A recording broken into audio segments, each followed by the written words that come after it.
Taker in the tight end room, and you said you believed he had the chance to be special. Now with him, Olsen, Pat Henry, and a bunch of other talented players slated to take over that production that you're losing with Jake Brenningstool, what's your evaluation on your tight end room as of right now? I think it's a very deep group. It's an exciting group.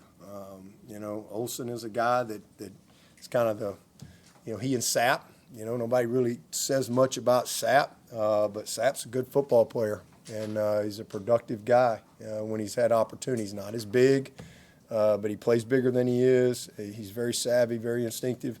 Olsen is I think he's really talented, and hopefully he'll take that next step for us. I'm really proud of him. He's a committed guy. He's a leader. Christian is special. There's no question about it. I mean, I've seen enough out of him, and we played him as 4 games last year, but with Brenny, we were able to hold him. Hopefully we can do that with Logan. We got another kid named Logan Brooking, who I think is special. But, hopefully we can kind of play him some, but maybe, hold him and steal a year. That'd be great. You just don't ever know.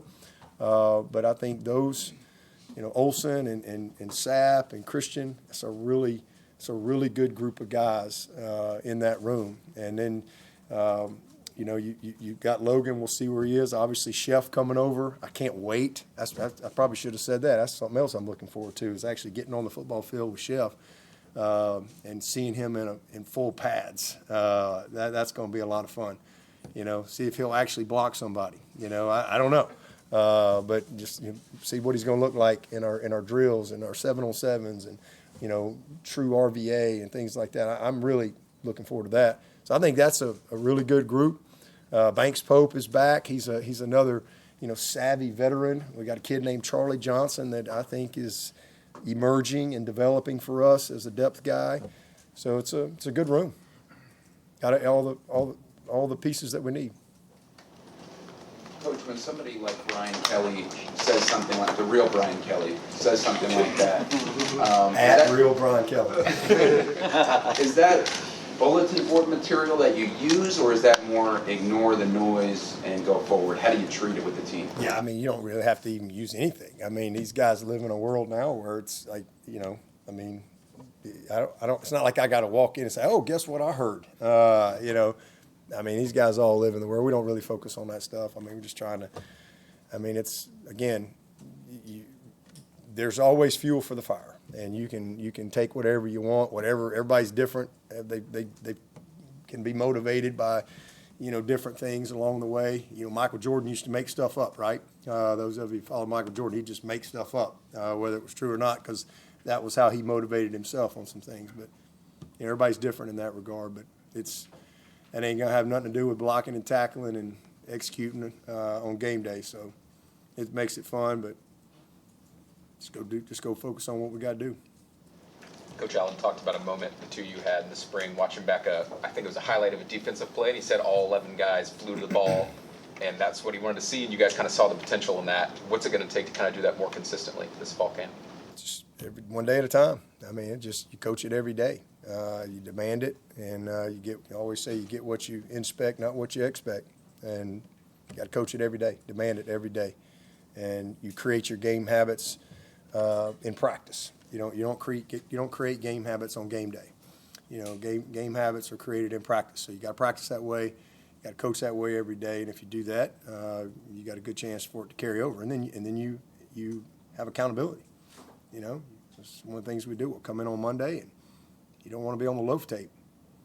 So it's a daily thing as you're, this time of year, every single practice, and especially when you're going to have the type of competition. There's a standard that we expect, and you got to hold everybody to the standard. Coach, Jordan Soros was talking earlier about the new landscape of college athletics, and two things that he mentioned were salary cap and contracts. Do you agree with him on those two? And also, when it comes to those two things, do you see that gaining any traction in the near future when it comes to college athletics? Oh, man, who knows where everything's going. I think all I can tell you is we're in a better place right now than we were last year. That's for sure. And, I think that there is a cap. I think you got to drive the car. The 4 power conferences have created a new college, what's it called? College Sports Commission, I think is what it's called. And they've invested a lot of resources in putting that together. And, So there's an infrastructure that has been put in place, but waiting on the settlement to happen to really activate. And I think it's, we're all as coaches hoping that I'm sure we got to drive the car a little bit, and I'm sure there's some kinks and things that have to be worked out. But I think everybody wants some structure. We're coming out of an era where there's been zero. There's been no structure, no transparency, no rules, none. And if there were rules, they weren't enforced. Nobody knew them. So it's just kind of do whatever you want.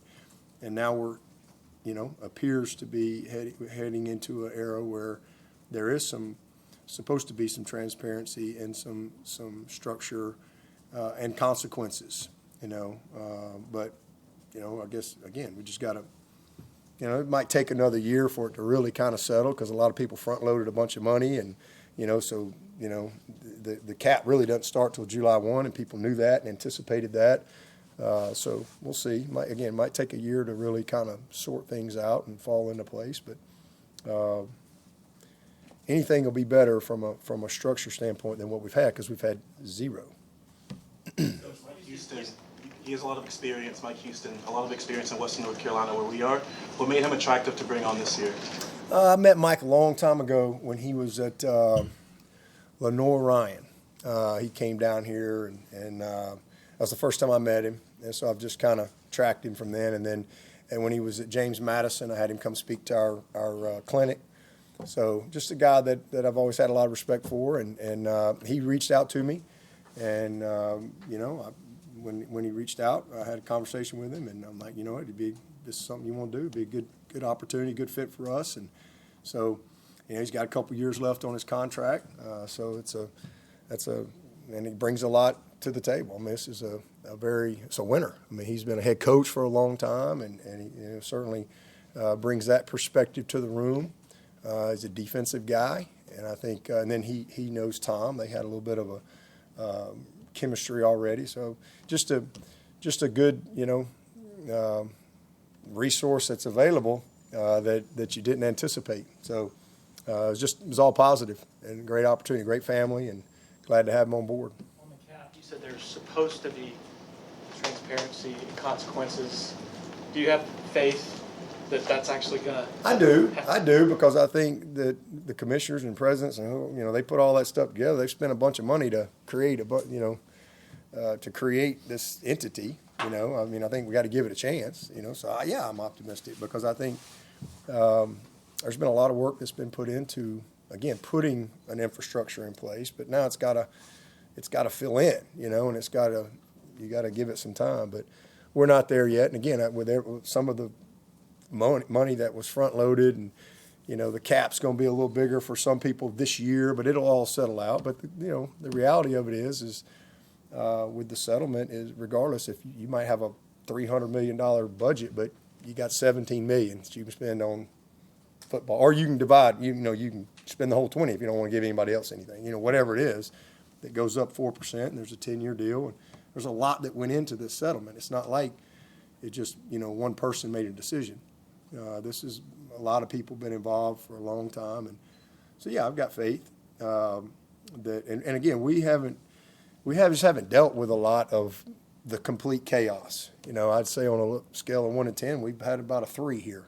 But we're blessed simply because of the continuity that we've had and the culture and the structure and just kind of how we go about doing things. But everybody's been affected. And everybody, I think, is hopeful that we'll have a little bit more order. And because at the end of the day, I think, we've got to educate young people. And I think the number one way to do that is to try to have a little bit better landscape that's conducive to that. Coach Spiller talked earlier about just creating a brotherhood and having a brotherhood be made out of this running back room. What do you expect and what do you want to see out of the running back room now with the departure of Phil Maffa and then just kind of these new guys stepping into this role? Yeah, it's fun. It's fun. You got, we've had a couple of, dudes around here for a while, and Shipley and Maffa, and those guys are off doing their thing now. And I was just talking with KJ the other day. I think Shipley's had a great off season and a great mini camp and all that, and he's up there doing his Shipley thing, competing his butt off. And I can't wait to see Maffa do his thing. He's going to be a really good pro. There's no doubt in my mind about that. But those have been the workhorses around here for the last few years. So it's just kind of a new era, if you will. And there's always, anytime there's a little bit new, everybody's like, well, you don't know much about anybody. And a lot of times we forget that we got some highly recruited dudes in here, some very high accolade guys that have done a lot of things that we just kind of forget about. They just hadn't really had their opportunity yet. So Adam is the wild card. I mean, he's the one senior in the room, and that's Adam. I mean, this is I think, and again, y'all know I'm not always right, but sometimes I am. I really think he'll be one of the great college football stories this year. I really believe that. I really believe in Adam Randall. I love this kid. You talk about committed, loves Clemson, and has really bought into this role. I think he's reshaping his career, and I think he's going to be a lot of fun to coach. You just pray and hope he can stay healthy, because I think if he does, I think he's, you're going to see a lot of what we see. He's a very natural guy. It's been a natural transition. You saw what he did in the playoff, and he had like 3 days of practice. But he played a lot of running back growing up. He played mostly running back and quarterback. So it's not something that's foreign to him, but he's really transitioned well. And I'm proud of him. But he's a senior. He's the leader. He's dynamic. I mean, you can do a lot with him. I think he checks a lot of boxes for us. But he's got to go do it. If I'm on y'all's side of things, you're over there going, oh, yeah, you're moving a wide out to running back. You people are crazy, whatever. We'll see. But I believe in him, and I think everybody on this staff does. And I think he's going to be a lot of fun. I think he's going to be a great college football story, and pulling for him. And hope he can stay healthy, because I think if he does, he'll do the rest. And then you got a junior in Keith Adams who, y'all have heard me talk about him many times. He just runs mean, runs angry. He's not as big. He's not a big, tall guy or anything like that. He's not a burner, but you're going to feel Keith Adams. And, he's a guy that I think brings a little something different to the group. And you got two sophomores that are unproven in everybody's eyes, and that's in Jay Haynes and Jarvis Green. These are two highly accomplished high school football players that have both made plays at the collegiate level. Now, they've had to deal with Shipley and Maffa, but now it's kind of their time. That's why you recruit these guys. This is their time. And we'll find out if we were right or we were wrong. But that's why we recruited them. That's why they're here. And it's time to play.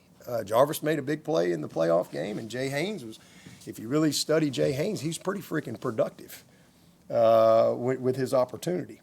He was a very productive player as a redshirt freshman.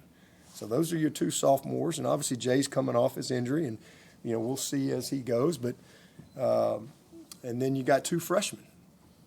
Easy E is I think if he hadn't got hurt probably senior year, he was a highly recruited guy, high ranked guy, and I think Wayne Gallman, when I talk about Easy E, just because he might be a little faster than Gallman, maybe a little bigger, but violent like Wayne Gallman.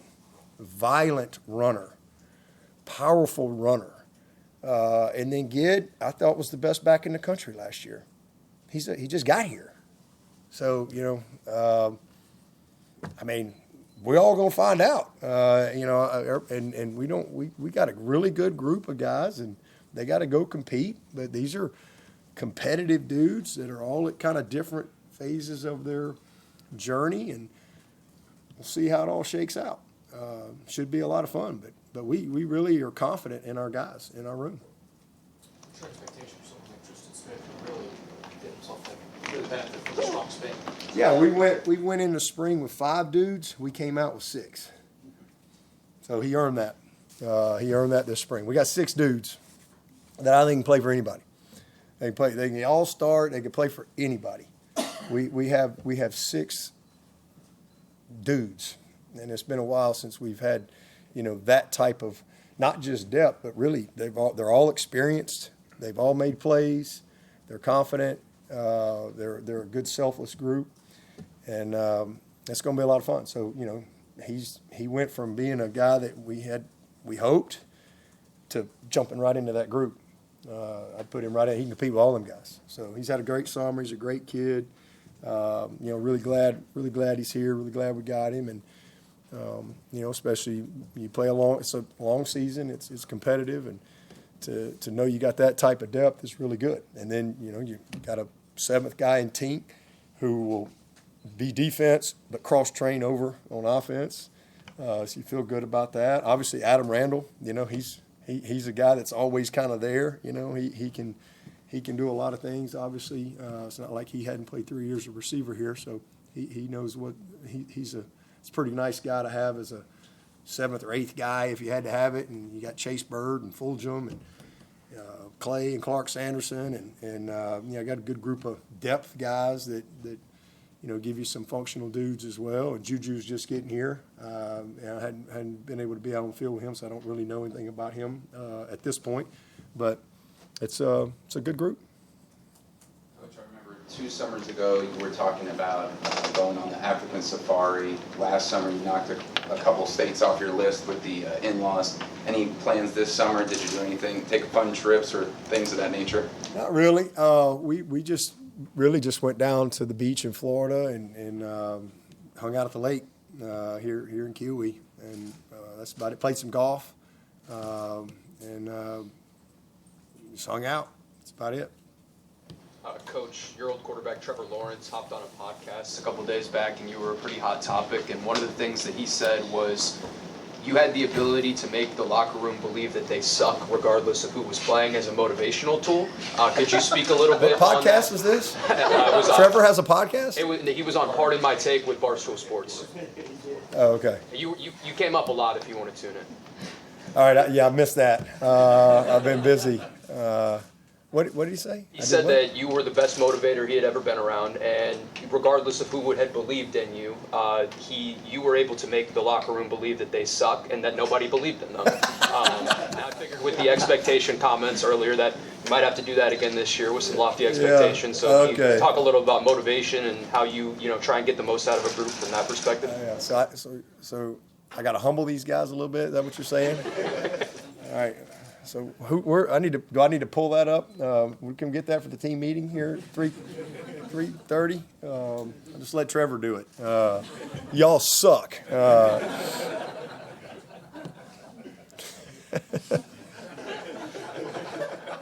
Somebody send me the link to that so I can give him a shout out. Oh man, I love Trevor. Love Trevor. 14 playoff and expanded to 12, and it seems like they can't seem to decide on what they want to do with certain conferences that won't guarantee bids.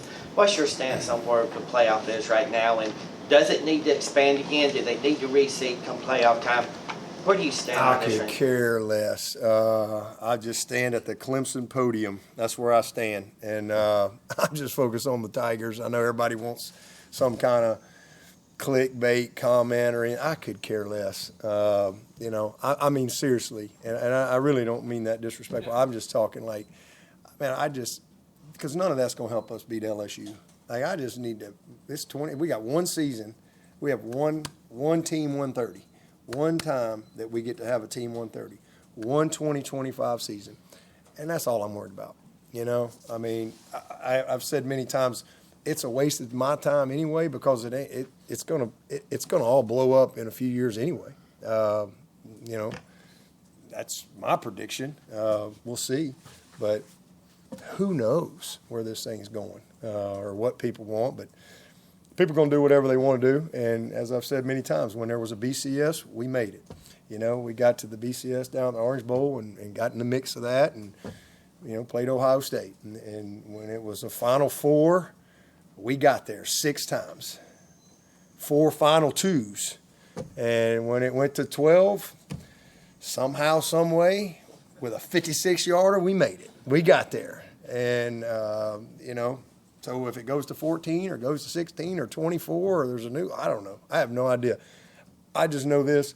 At Clemson, we're going to always have a chance to be in whatever tournament people want to create. because we got a great program, we have great resources, great support, great kids, and you know, there's really nothing you can't do here. So, as I've said many times, if we can, whatever error there's been, we've been a part of it in some form or fashion, and so whatever's to come, we'll keep doing our part to just make sure that we can be the, you know, best Clemson that we can be.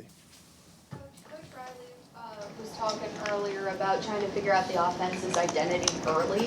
Is that something that you just have to wait to happen organically, or is there anything specific you're trying to help maybe like manufacture to get that going?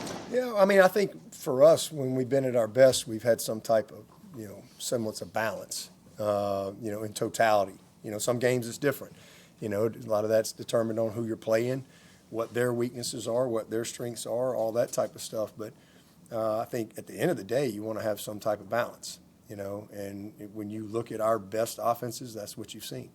And so, but I think we all know we've got a really good quarterback. He's a very talented player that's confident, that's made big plays. He really understands our system. He's very poised, and we have elite skill.